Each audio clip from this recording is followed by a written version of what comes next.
somebody from. Should we go one after the other? Yeah. Shall we? Yeah, maybe go ahead. I'll part of this. Yeah. So this AI, whether AI will be the boon for future of computation. So from that angle, maybe I'll just share my views. Okay, so basically the computer architecture so always is driven by the demand in the when new applications are coming up, which demands more and more computations, and computer architecture is actually coming up and playing a big role. And now, especially with this AI, machine learning, and so on, now machine learning is coming up with there's an emerging workload, and that gives a lot of potential for computer architecture research. And we have to look for new innovations in architectures that handle this massive the workloads and so on. Especially, you can apply machine learning on big data, and if you have efficient computing resources and so on. So that is where like now we have this GPUs, TPUs, all these are like the new innovations happening in architecture, and that actually keeps the computer architecture as young as ever. And so that way, like so we have a lot of scope for computer architecture research, and people might have said like 10-15 years back computer architecture is dead and so on, but then the multi-core came up, and then after that again this AI and ML, the things have come up, and that gave a lot of potential for architecture research. And we can see the 10-15 years there will be like plenty of interesting problems we can address from the computer architecture domain. Yeah, maybe the others can answer the other part of this question. Yeah, I'll take a jab at the first part. Is so Moore's law, if you're going to ask Intel, they're never going to accept that Moore's law is dead, right? They'll keep going to angstrom and then even further, and quantum and a lot of other things. What I would say is we are moving towards a more domain-specific acceleration, right? What we've understood is today there's AI, ML, tomorrow there's going to be security, tomorrow there's going to be safety, and every time we can't reinvent the wheel. So what people are doing is I'm going to build architectures for a specific domain, and the general purpose processors is dead. So now when you start looking at domain-specific accelerators or domain-specific architectures as the next generation of compute, Moore's law will become irrelevant, right? Not a lot of your IoT or a lot of your readily available electronics would really want to go to the angstrom or even lower level, right? For the foreseeable future, right? And that's what I'm talking about, the next decade or two, for that matter. So Moore's law may never be obsolete. There'll always be some people who will always try to push the curve, but it may become irrelevant for a major domain of compute, right? So once you're looking at smartphones, smart cameras, or smart IoT devices, they are not governed by Moore's law. Today, you're happy with 28, 22, even 7 nanometer is more than enough for these high performance IoTs, right? You don't need to go to angstrom. So the Moore's law will be probably relevant to people who are doing really high performance, and when cloud truly becomes a flawless technology of its sorts, I think that's when Moore's law will become more serious of a concern. But for major electronics that is being sold today, I don't think Moore's law is relevant in that context.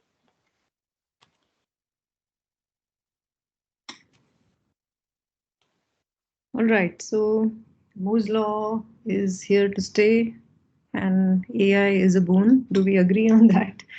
And kind of move on to so the next. I can just add go ahead. Slightly please. different from the previous opinion. So the drivers for Moore's law are primarily economic, right? It's not like a law that you study in physics. So I agree with the previous opinion that Moore's law may not be relevant for all verticals of the electronics market, but general purpose processing for the foreseeable future isn't going away, right? So the cloud is really taking off. It's making less and less sense for companies to invest in building their own compute infrastructure, right? So they are relying more and more on the cloud. And so even a lot of traditional large businesses are moving their compute from their on-premises compute facilities to the cloud. It just makes economic sense. So in that section, general purpose computing is certainly the primary driver, because you cannot predict what exact applications different customers will be running on your machines. So while of course there is a significant chunk of the market which will end up getting specialized towards large volume applications like machine learning, still a massive portion of the market still remains focused on providing general high performance compute services. So Moore's law, even though the pace at which it has historically advanced, that pace is slowing. But because of that, in order to stay competitive in the general purpose market, we're seeing new innovation in silicon manufacturing technology. It's not just about shrinking dimensions anymore. I mean, 3D stacking of chips has become mainstream. That's a massive change that's happened in the last couple of years, where we've seen products in the GPU space as well as the CPU space take advantage of 3D stacking. So that opens up literally a whole new dimension of advancements of compute capabilities, which isn't based solely on reducing physical area of the chip. So yeah, so the opportunity for architects remain as diverse and fruitful as they were 10 years ago or 20 years ago, with these new technologies that are becoming available from the bottom.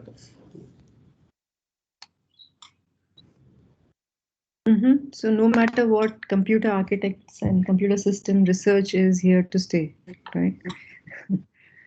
Yeah. All right. So yeah, so I think the next question is also along the lines. It says, do current architectures really push us towards the original goal of computers, that is to emulate the brain? Or do we really need to rethink the way we think about computer architecture and system design? If so, what is the way forward? So I think the student here is trying to see whether with the technology advancement that is happening, are we really going towards emulating the brain, or are we doing something really wrong? Is there any reason to rethink? Yeah, opening up the floor to. This one's probably for someone on the research or academic side to yeah, but I will just comment on the question itself. It's I mean, it's not immediately clear if the original goal of computers were to emulate the brain. I guess it was to perform computation and do computation efficiently.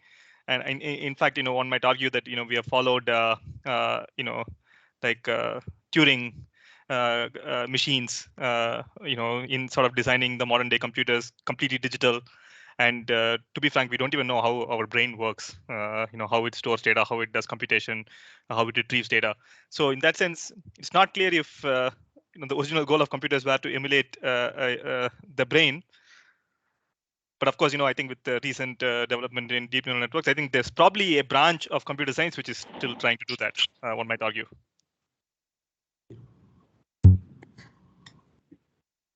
Maybe the point is that everything that we want computers to do is to emulate the human behavior in whichever sense, be it through the use of automation for everyday activities, or through building superhumans and stuff. So in that context, maybe. So we are always trying to emulate nature. Forget the brain. I mean, brain is one of the many things. So that is where we have this, for example, this stacking neural networks. So it actually models or simulates how this brain works and so on. And so based on that, we have this neuromorphic computing, and there are advancements happen in that, and lots of innovations are happening. And also you can find applications of this neuromorphic computing in multiple sectors, the sensing, robotics, large scale AI applications, and healthcare related things and so on, and autonomous vehicles. And so typically the idea is like it's a neuromorphic computing. So the brain, because process lots of things in parallel, but will not consume much energy and so on. So energy efficiency as a goal, with that they are coming up with these techniques. So probably, so that is so we're not completely mimicking the behavior of the brain or whatever, but yeah. So we are taking that as a motivation and then coming up with this new computing paradigm. Maybe the question, so, comment. Maybe the question that we want to ask is von Neumann model of computation the right model when it comes to modeling everything? I mean, right now we are all almost everybody is on the von Neumann model. Is that the right model? That's something which I think future architects like you, aspiring architects, should think more deeply about. But so von Neumann architecture talks about like so you have memory and then the computational unit, and which is going to computational unit is going to take the data from memory and then process. But now we have these days, like for example, in-memory computation, near-memory computation, so you are bringing the computation to the memory and then performing. So there is no actually concept of a centralized processing unit and so on. And you have lots of accelerators and parallel computing units and so on, right? So we are moving away from von Neumann architecture.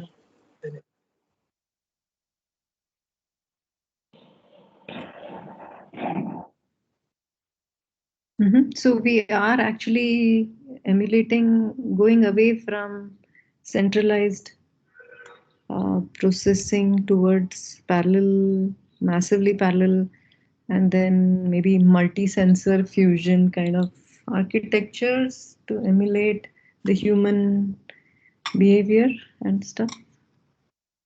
I guess, I just want to add one thing here. I think, there's something to be said about human brain. I mean, I think one thing we must realize is it's not perfect in that, computations made by the brain will have errors. There'll be mistakes. But I think as when it comes to at least present day computers, most of us have gotten used to the perfection that these computers offer us in terms of being completely reliable, not making any mistakes and whatnot. So I guess it'll be very difficult for us to get rid of that line of computation completely. For example, if I'm like writing banking software, I don't want the banking software to run as a human brain. I mean, I want the banking software to run a specific program and run that program accurately and correctly. And I think there'll be a large class of applications which will continue to rely upon that reliability and efficiency that modern day computers offer.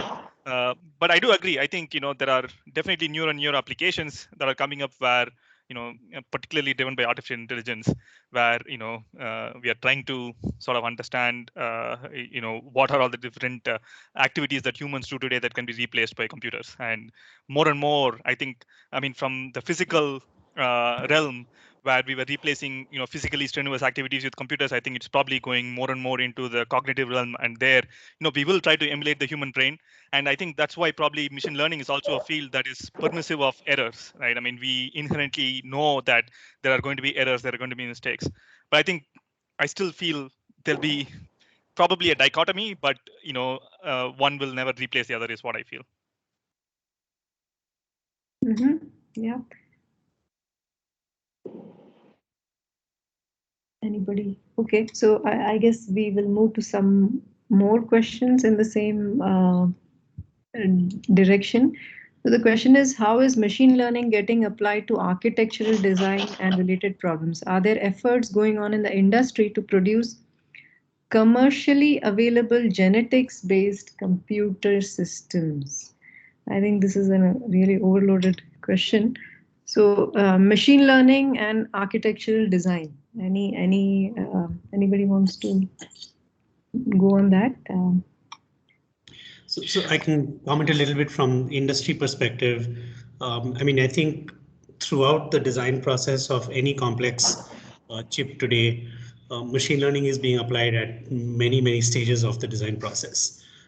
Most of the goals of the application of machine learning in the design process is aimed at improving efficiency and reducing cost of various things that we do as part of the design process. One example I can provide is the set of tests that you run at every stage of the design to prove correctness and validity that your design is behaving as it should be. So that in the past would be every company would have a very, very diverse set of inputs, basically test programs that you would throw at the design to try and exercise every corner of the design and measure the result against an expected output. So machine learning is used, for example, to prune that set of test cases, right? Because you might unknowingly be running a lot of redundant test cases that are just repeatedly touching on parts of the design that are covered by other test cases. So reducing that by doing similarity analysis, etc., can reduce the total amount of verification cycles that you spend proving the correctness of your design. So that's one example. There are similarly at all stages of the design flow, whether it be physical design.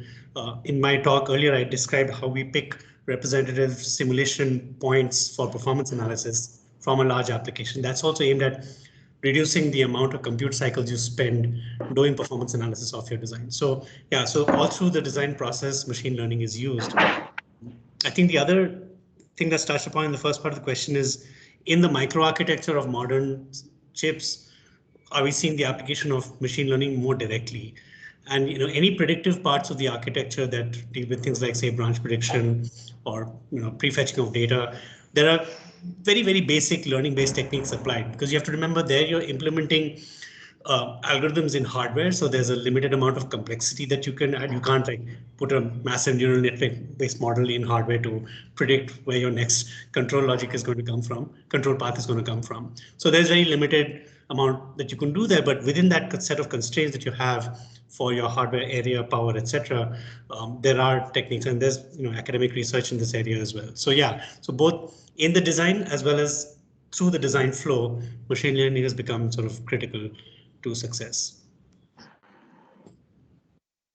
So in the first part of the question, I mean, any comments on, are we going to see hardware being generated without, actually specifying the microarchitecture and something like that, right? So can we, so there was this thing about evolvable hardware and stuff, right? Yes. So any comments on that? Yeah, I'll defer to the researchers on this panel to talk about that. Yeah, Neil, maybe you want to talk about maybe you give it. Yeah, I believe designs can learn from each other. I don't see why that can't happen. You're going to have, for a given application, you want to profile and come up with domain-specific ISAs, or you want to come up with specific compute requirements. And you can always look at the past, look at what people have done, use that as a database, and evolve your hardware. So if you're talking about front end, as opposed to what Kanishka was talking about as the physical design, yes, physical design, a lot of things can be learned. There are already solutions in place, but if I give in a compute, can I get a AI to give me the respective hardware? It's interesting. It should be doable at some point. I'm not sure what the effort is, but yeah, it should be fun to see how that evolves. So one approach, which I think may not be as far-fetched or far out as hardware actually being automatically generated, is that modern hardware, even CPU hardware that we buy off the shelf, has a lot of configurability inside it that control numerous policies around how various units inside the chip work.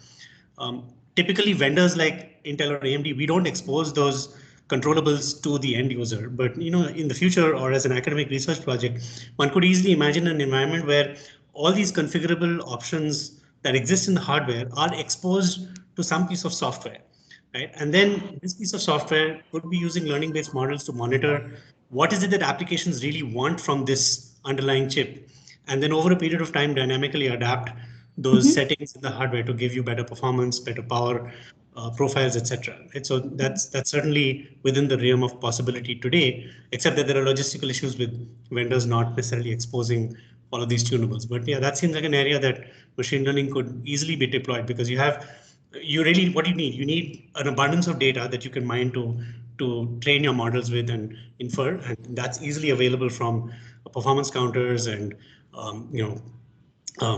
wide variety of applications that run on your designs. So it should be possible to train a model to configure your chip optimally for the target applications that are going to run on it, and then adapt that as you go along. So your processor or your system gets better with time, right? Exactly. Yeah. Used to the environment and what is it processing regularly, and it becomes more efficient for the usual workloads.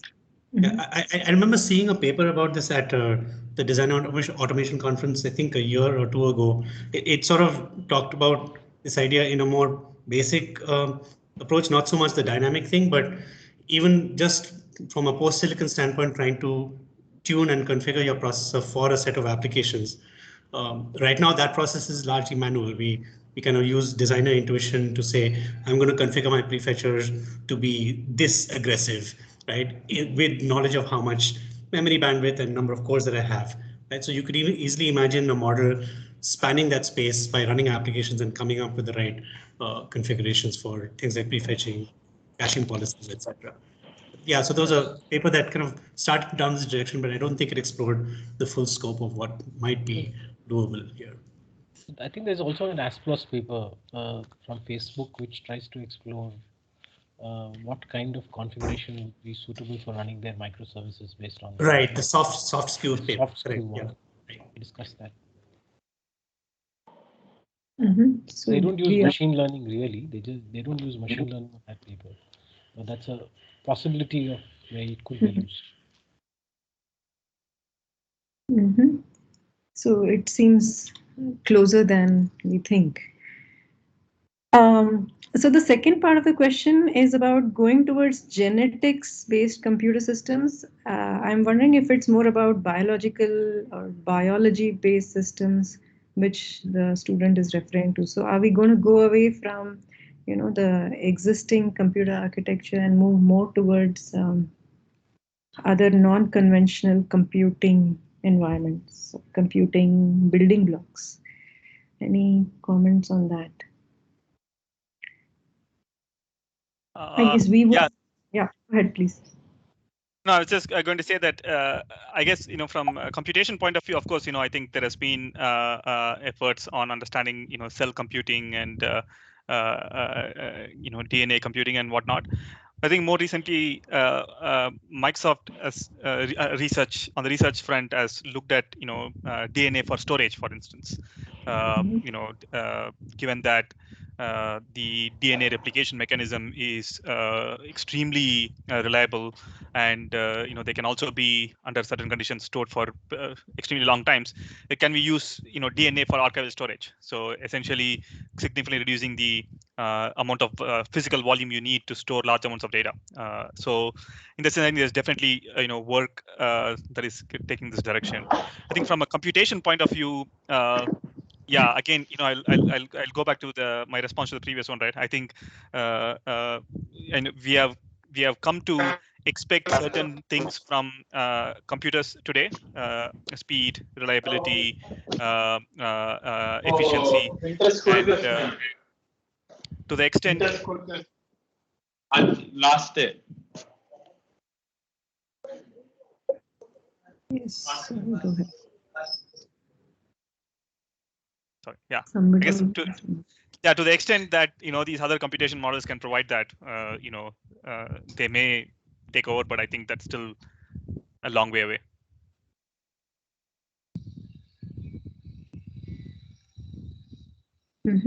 Yeah. And also, even if any this DNA based or the other type of computing models come up, they're not going to replace the general purpose computing. Maybe like for some specialized things and so on, probably they could be used, genetic based or whatever.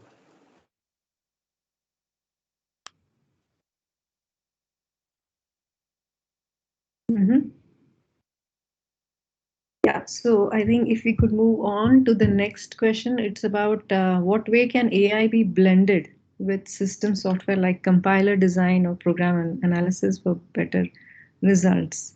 I guess the hype of AI is bugging everybody, and they're trying to see how we can leverage AI as well as computer systems together.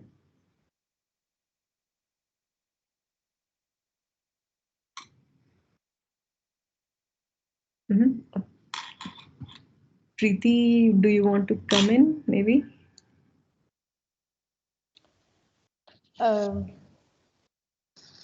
So I guess I mean, so system software is related to the previous question. I had a point to make what Kanishka actually said about and the soft skill paper. So there are a number of research papers which come up which use AI in HPC, and so the point there is to tune the multitude of configurable parameters. When you move from one node to multiple nodes, and then the system is too complex, and there are really a large number of parameters that you can tune for each and every application, and you get a different performance based on, so for example, number of cores that you use on a node, number of nodes that you use for an application, the and there's also also a lot of system software parameters. So for example, the middleware, the IO stack itself is very complex. You have parallel file system, and you have a number of parameters related to how many nodes your data is actually routed through, and so on. So there are some research papers in these directions which talk about using AI for for applications. I know I'm not directly answering this question. I'm not sure of, so I'll pass on to the others for answering this particular question on program analysis using AI. I guess what you're saying is there is already enough work, I mean, work that has been initiated in this direction, and there is much to look forward to. And AI is definitely going to be part of each of the design phases from the start to end, right? Actually, the students here should also know that, like, for example, Kanishka said about branch predictors, there's paper in HPCA 20 years ago, which talked about simple neural network to design branch predictors. It's nothing new. So it has been there for a really long time in very primitive way. But yeah, there's more coming on. So maybe I'll just add this comment that I think for students who are graduating now, it's important for students to look at AI or machine learning models as a means to an end rather than the end itself. I know there's a lot of hype and there's a lot of jobs around, availability of jobs for people with skills in being able to use models, but I think domain knowledge is very crucial. So if you're in a systems company and doing real systems work, whether it be in operating systems, distributed systems, compilers, program analysis, or architecture design, building that domain knowledge is really important, and understanding where the opportunities are for deploying machine learning in an effective way. That judgment will only come with expertise in the domain. So machine learning should just be yet another tool, just like programming, right? Programming is a useful tool for you to be effective in your role as a systems engineer. Similarly, being able to use machine learning is just yet another tool for you to be an effective and high-performing systems engineer. That's the way I look at it. And the opportunities are there in every domain. Any domain that produces a large amount of data that you can mine to discover insight or come up with insights is an area that machine learning could be used. So computer systems getting deeper understanding is always going to be useful, right? AI will come in handy if you know the details and go into the details. Okay, so I'll switch gears a little bit and move on to research in India. I think there were multiple questions in this domain as well, and the students want a bit of insight of what is happening and some advice in that direction. So we talk about research in India. The question is, how is the academic work happening in this field translating to real-time projects at government or national level? And what are some of the projects happening that which are live and involve both academia and industry in India? We talk about research directions, etc. Are there any concrete examples where industry and academia are collaborating? is what the student wants to know. Vivek wants to comment on that. India relevant research, I think.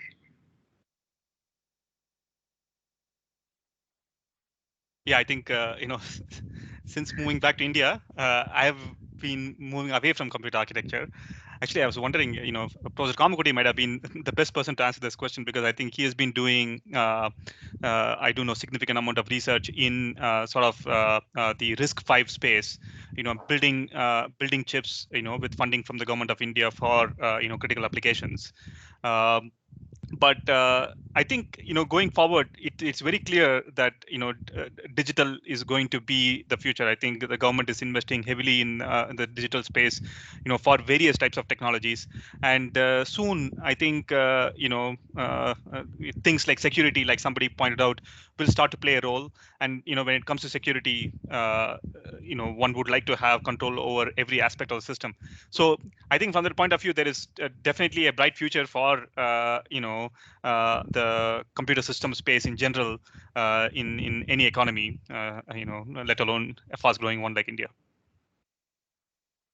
Yeah, so I'll try to fill in Kama's shoes for some of the how much ever I can justify. But I think the Shakti program, the RISC-V program at IIT Madras has played a major impact at the government level. I think a lot of new initiatives. So, for example, the SMDP program that you see, where industry and academia can collaborate, they've been looking at a lot of RISC-V related projects as well.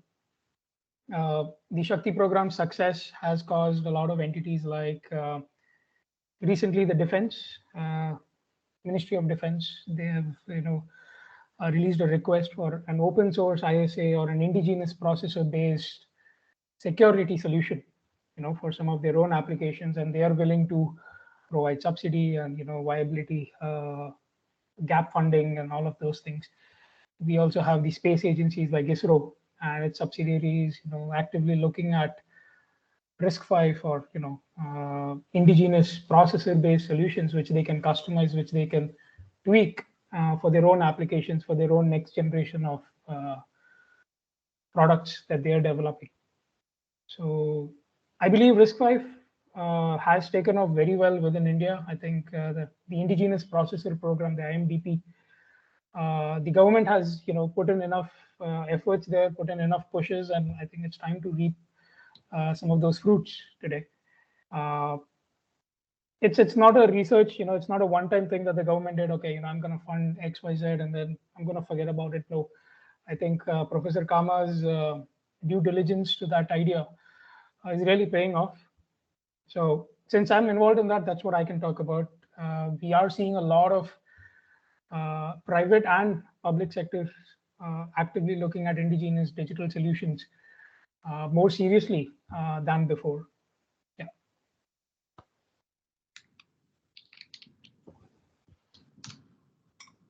In the academic front also, I think a lot of collaborative work has been happening in industry academic collaborations.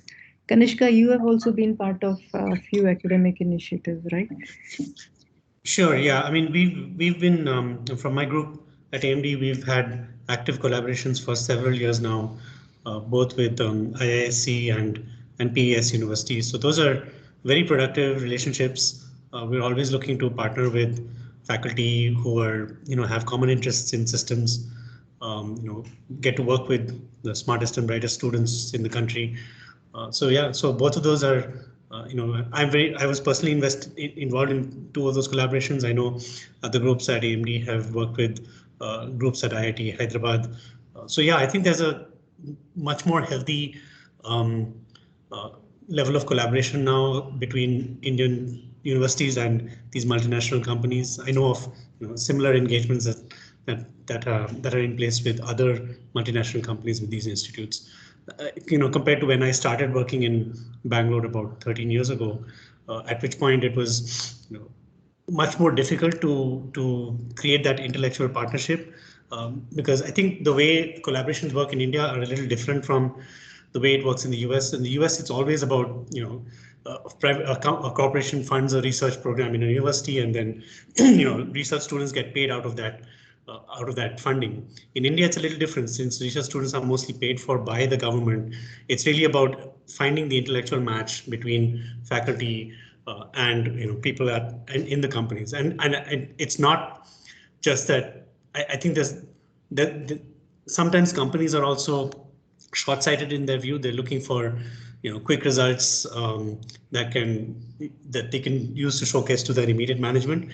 But that process of educating senior management in India about the value of engaging with universities in India, I think that whole ecosystem has matured a bit over the last decade, and so now we are very, very proud of the work that we've been doing with IISc and PES. So hopefully this will just get better and better over the next few years. Mm-hmm. I think Professor Madhu and Professor Preeti also could chime in, right? We have all been kind of not doing blue sky research. Somehow it is industry relevant. Yeah. So from the academics point of view, again, like the academic institutes also actually looking for these collaborations with the industry, and then they're also, for example, if I talk about IIT Madras in specific, so we have good this IP, the rules and so on, they formulated to ace out this the collaborations and so on.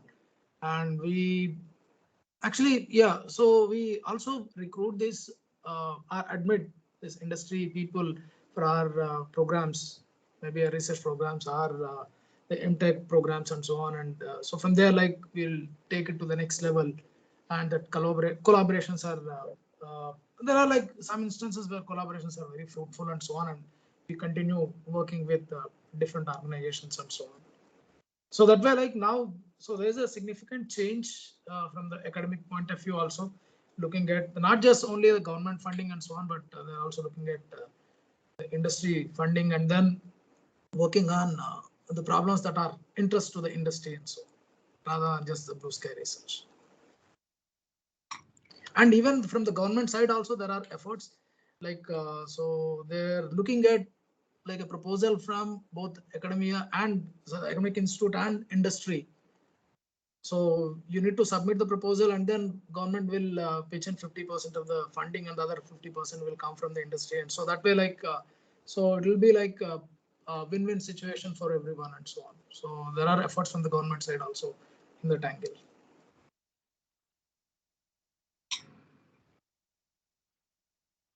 Yeah, so in general for the students, I think research is not something that is, very far away, and then nobody is really interested in kind of a thing anymore. It's relevant for the industry, it's relevant in academia, and there is if you pay attention to detail, I think it can take you a long way, right? I think we are no longer working in silos, be it just industry or just academia. It's somehow getting there as to be a system where both of industry academia is kind of collaborative. The next question is more towards the recent, I think, initiatives from the Government of India. Is there any way students, young entrepreneurs can leverage government's recently approved program for development of semiconductors and display manufacturing ecosystem, in which 76,000 crores has been allocated for design and manufacture of semiconductor chips in India? I guess this is hot, so they want to know how they can get into entrepreneurship and stuff or leverage on this funding.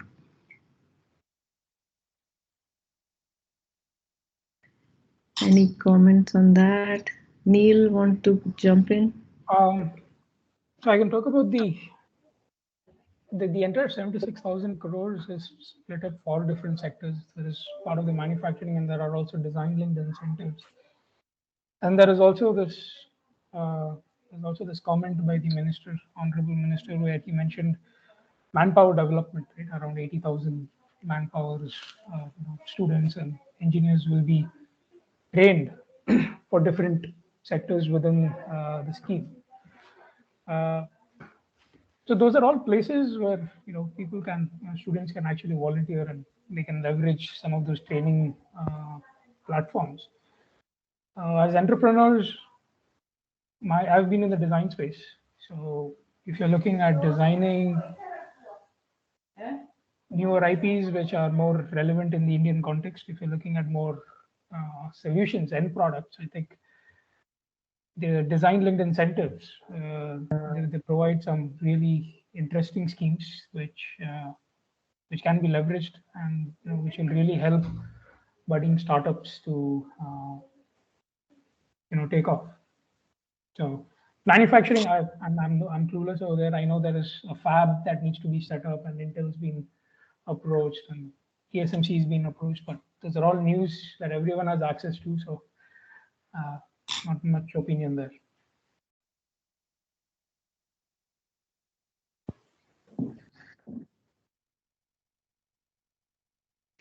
All right, so yeah, let's switch gears now to the next topic, and I think it's going to be interesting to look at student guidance. Okay, I kind of like this.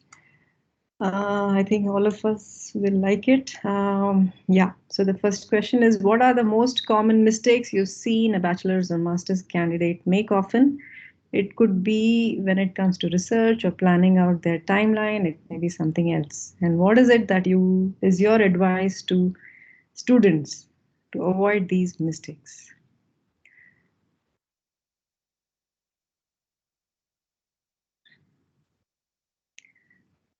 Preeti, you want to come in? Professor Madhu, comment?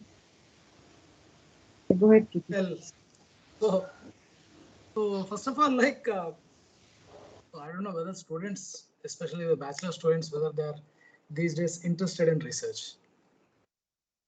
So it used to be like previously we used to have like lots of students coming up with are interested in research problems and so on. And so now of late that become like very thin. For example, if I talk about IIT Madras, so now BTP, bachelor's project, is optional.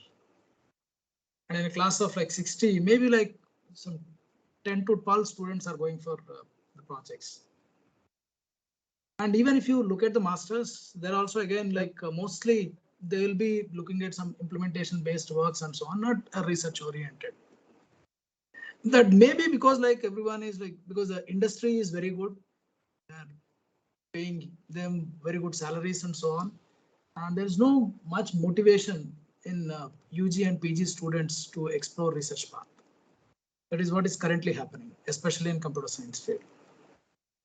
But those who are taking up the research, because they're now, it's only a selected, those interested students are coming into the research program, they are doing very well.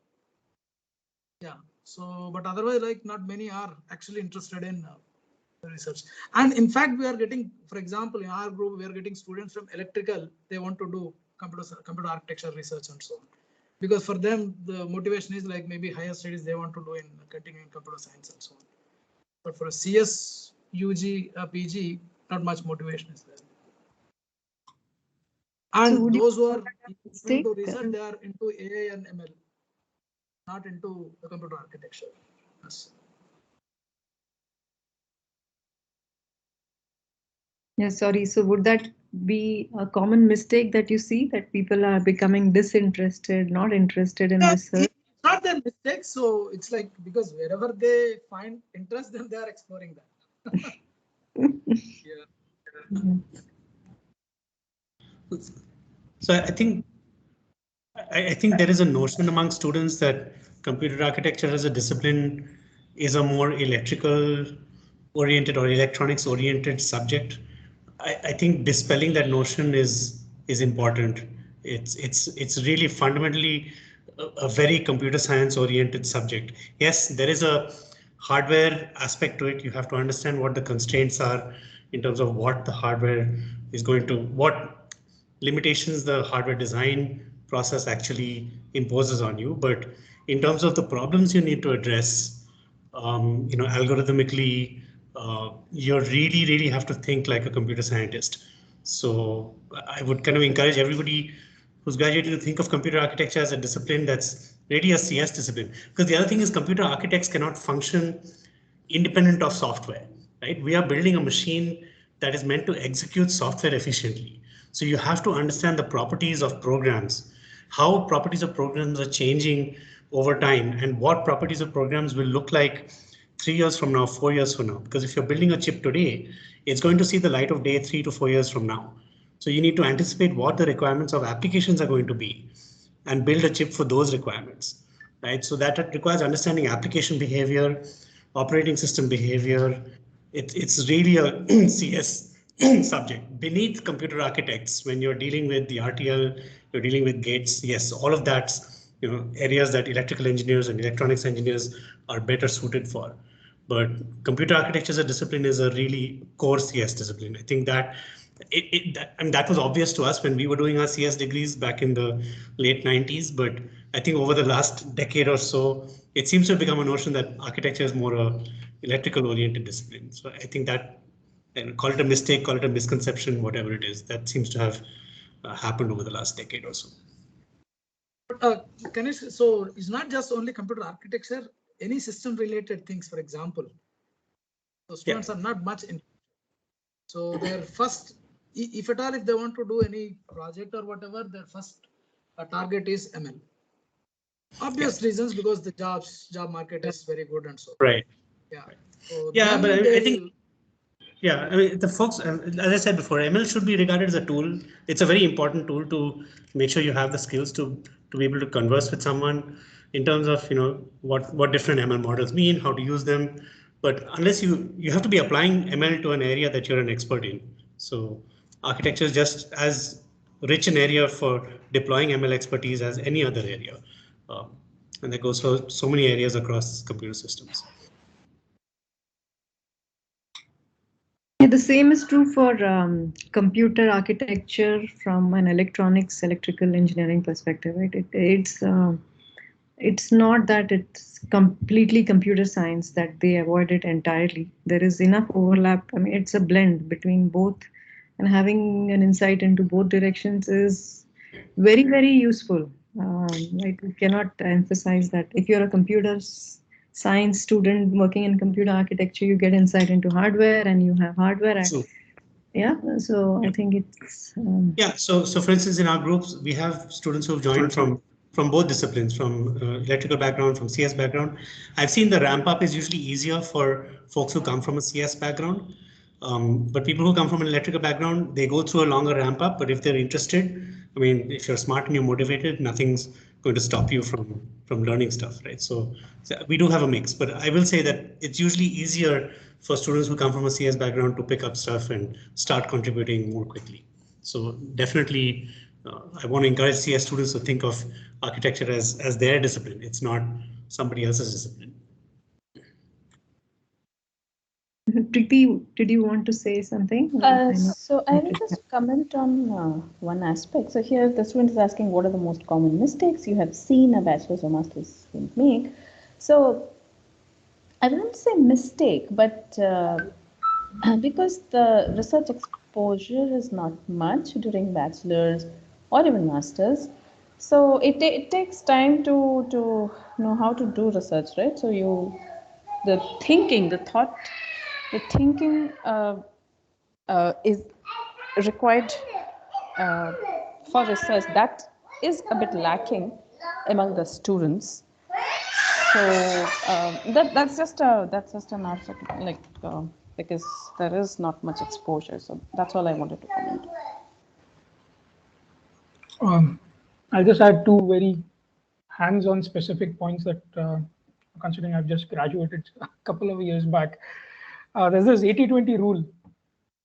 Getting the 80% of the work done was very easy, and that's where everyone is very comfortable.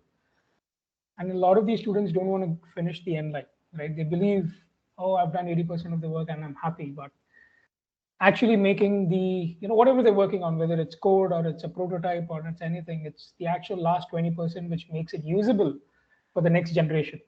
And I find a lot of people, just want to move on to a different project, or they want to switch gears, assuming that they've already learned everything, and the remaining 20% is something that's not relevant or something that's too minimal for their efforts to be put in.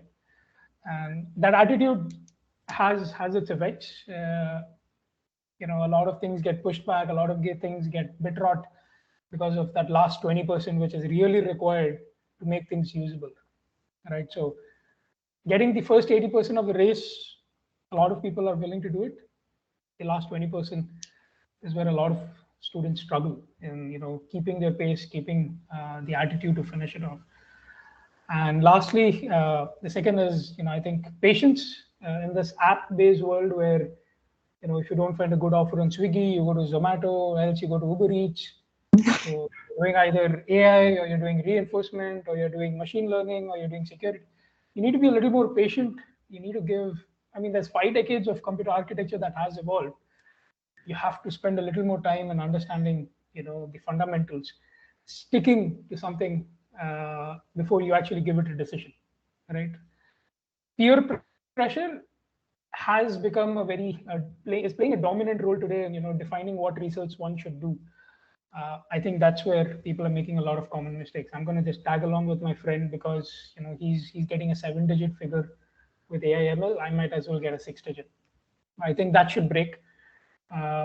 People should be more patient in what they choose. Give it a complete walkthrough before they switch gears. Right? I think that's all I have.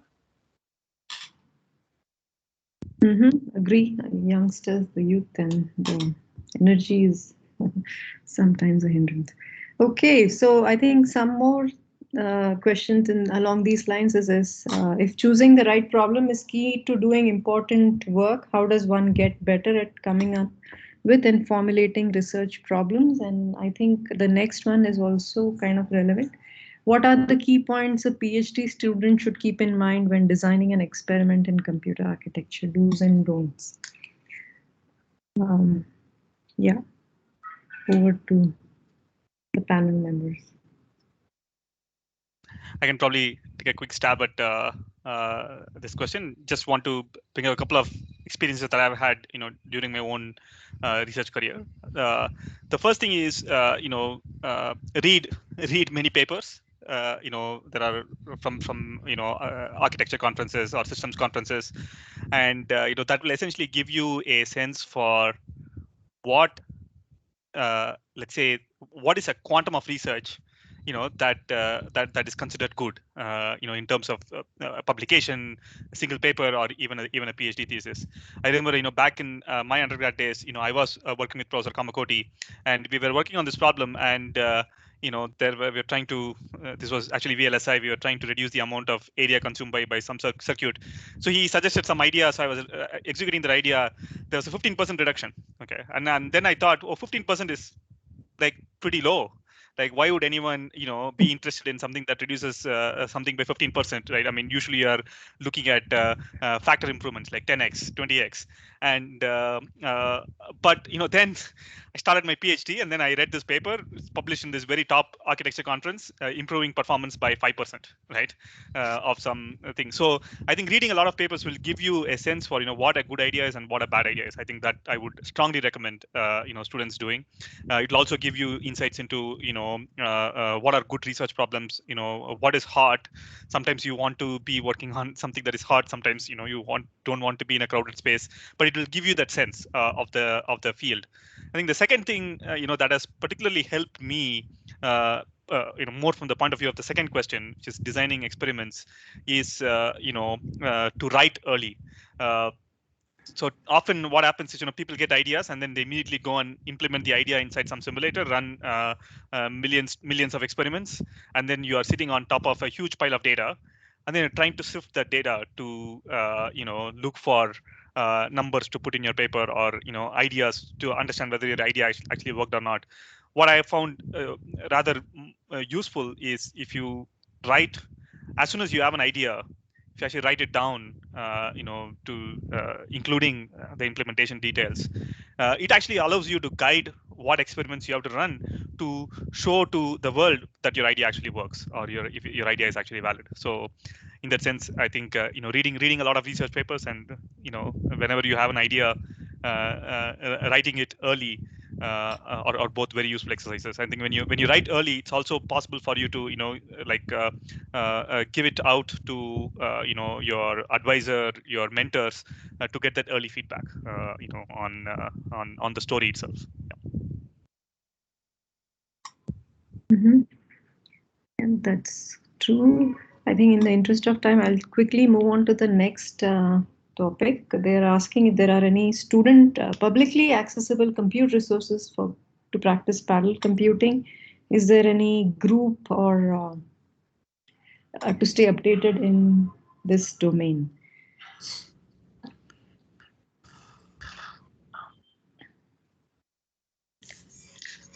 Okay. I'll take a shot at the second one.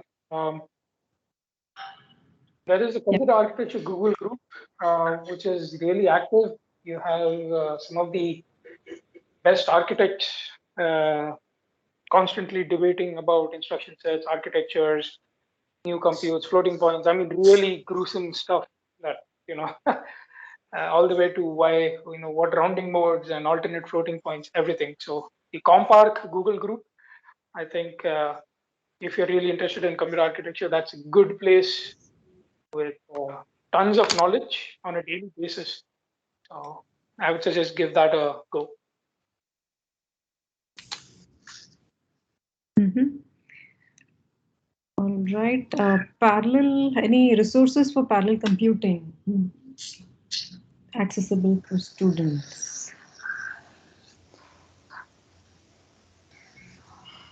So if it's GPUs, Google has this Google Colab, which many people use. They have Tesla cards available. If it's CPUs, multi-cores, if you have a project, a well-defined project, I think you can apply to any of the NSM installed sites. But that's like you have a well-defined project and you know what you're doing. It's not like simply practice. You can practice on your laptop itself or multi-cores or your lab systems. Mm-hmm. And for, I think Intel has this DevCloud, which is free for login and access. It has CPUs, GPUs, and FPGAs for use. You can sign up. Students have free access to it.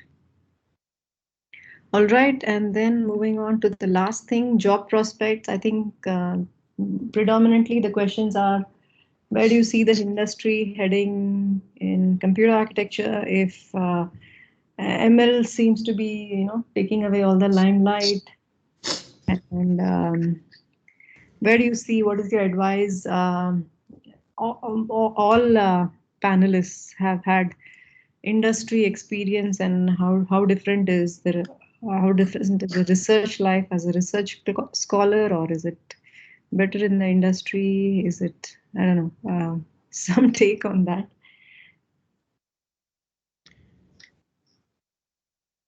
I think basically in terms of jobs, ML seems to be doing better. Computer architectures are not in the limelight. Oh, I wouldn't agree to that. This is just to out of the conversation. I think computer architecture is a means to,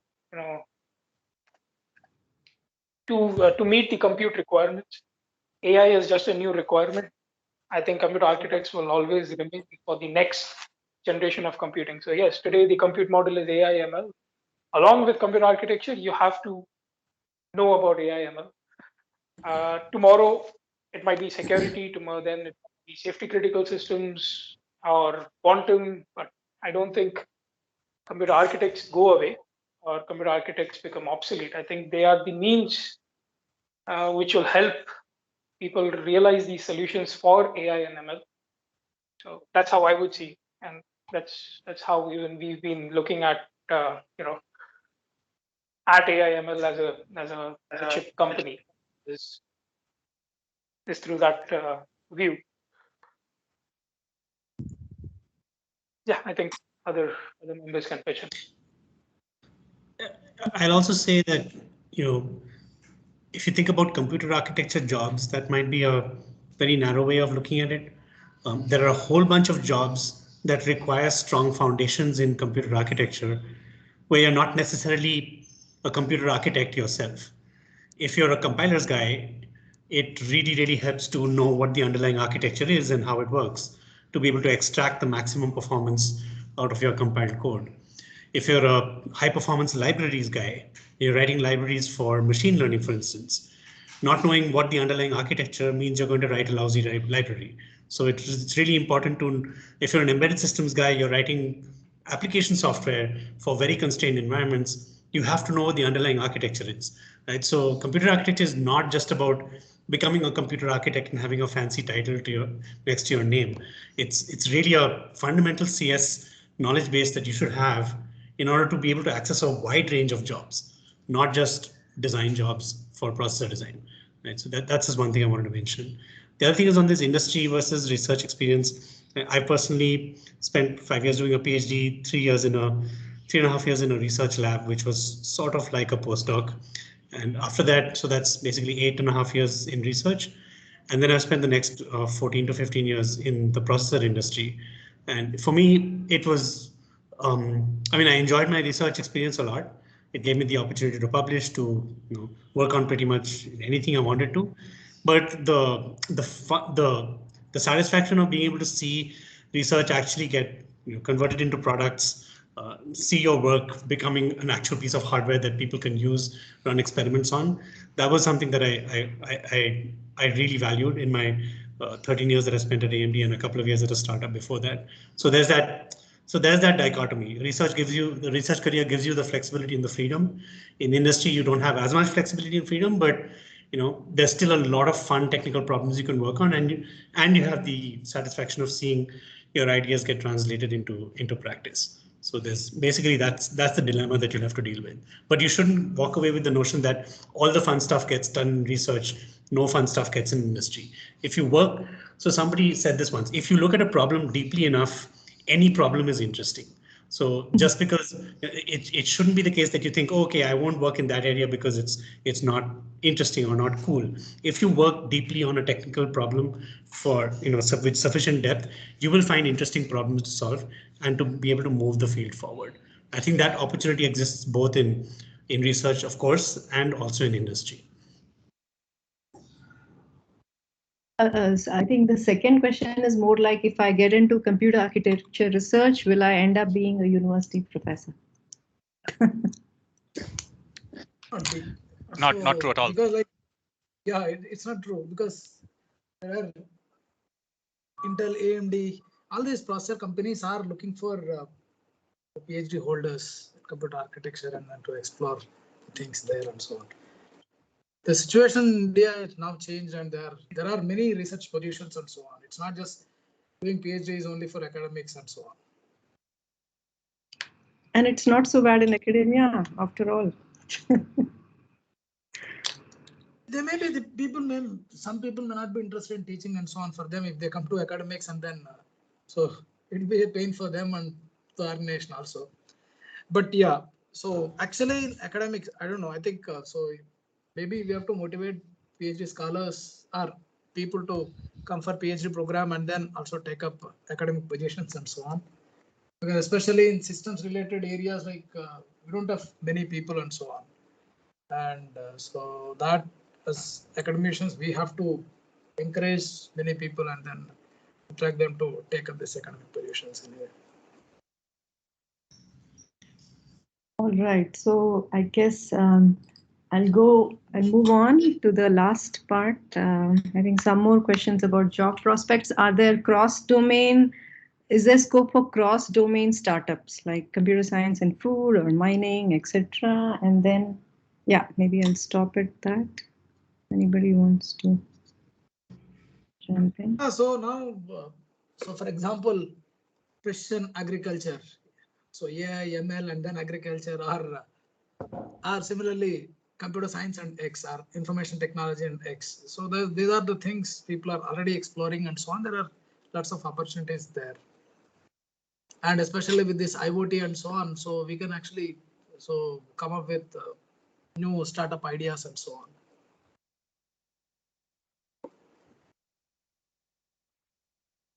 Indeed, and RISC-V booming. What are the options for startups in India? What is the uniqueness that we should bring in so that we can stand above the others?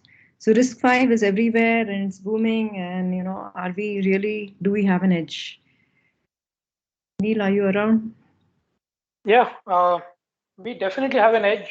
RISC-V has picked up immensely, but it has a long way to go.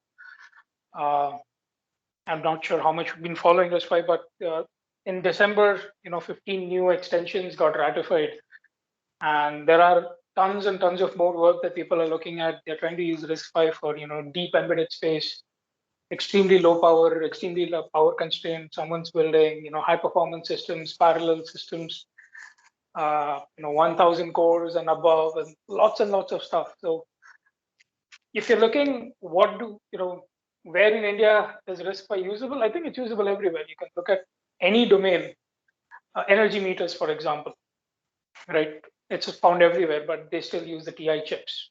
That's one place that you want to get into. Drones, for example, military-based drones, you want to help the forest sector.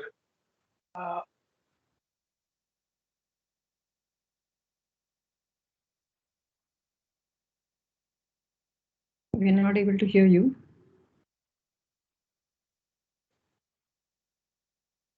Sorry, I just lost. Yeah, so I'll just say, RISC-V is here to stay. The sooner you get into it, I think it has, you'll find lots of interesting problems to solve, lots of places where RISC-V can be applied. Yeah. All right, I think that's pretty much what the students had in mind. A big thanks to all the panel members. And if we could wrap up the session with just one statement from each one of you, maybe as a takeaway to budding computer architects. Should we start with you, Vivek?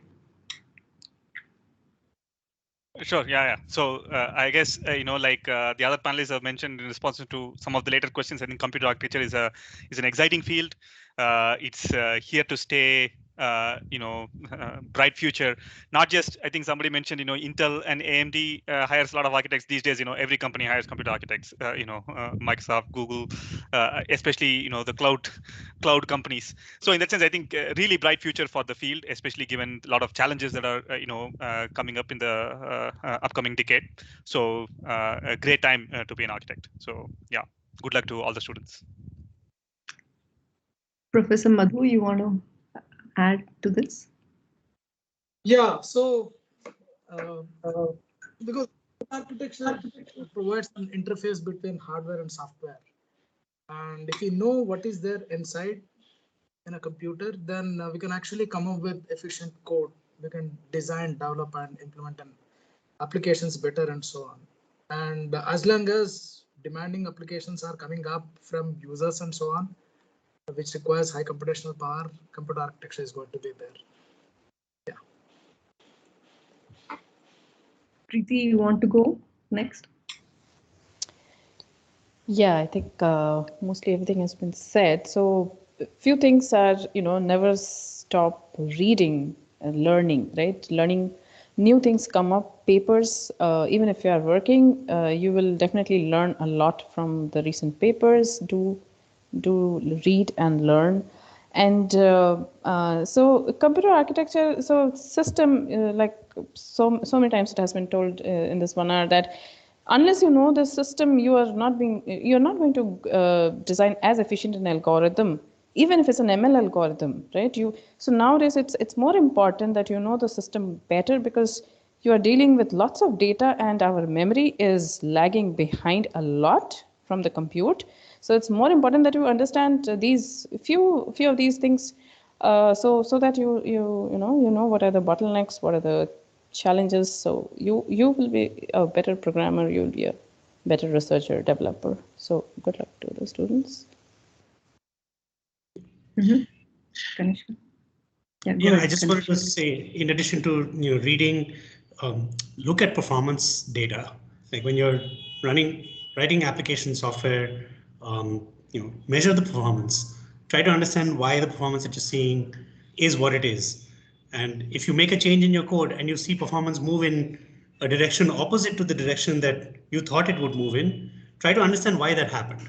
And there's enough, software tools out there to help you analyze performance from real hardware, performance counter profiling.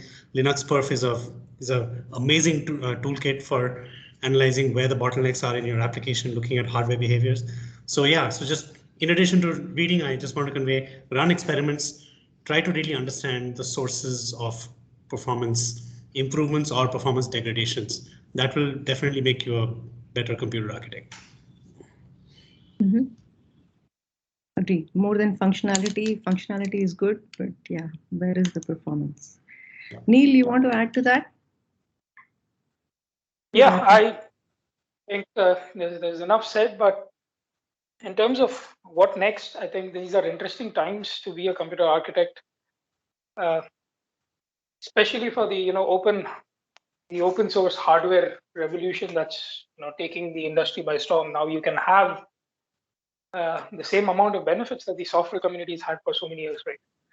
I think this wave of open hardware, open FPGAs, open instruction sets, this is going to create technologies unseen before, right? It's no longer closed room discussions of 20 architects. It's spread across the globe, across the countries, and people all over are contributing and building things in the open source world for others to consume and others to build on. So this is truly a revolution of its kind, first of its kind, and riding it would be a real fun journey.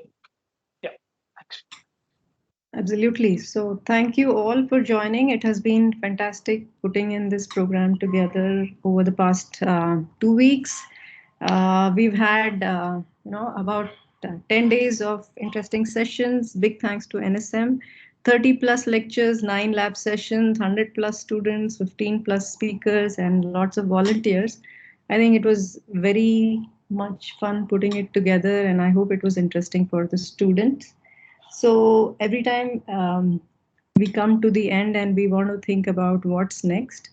Last year, around the same time when we had computer architecture winter school, we started a systems research Google group. This is the link for the Google group.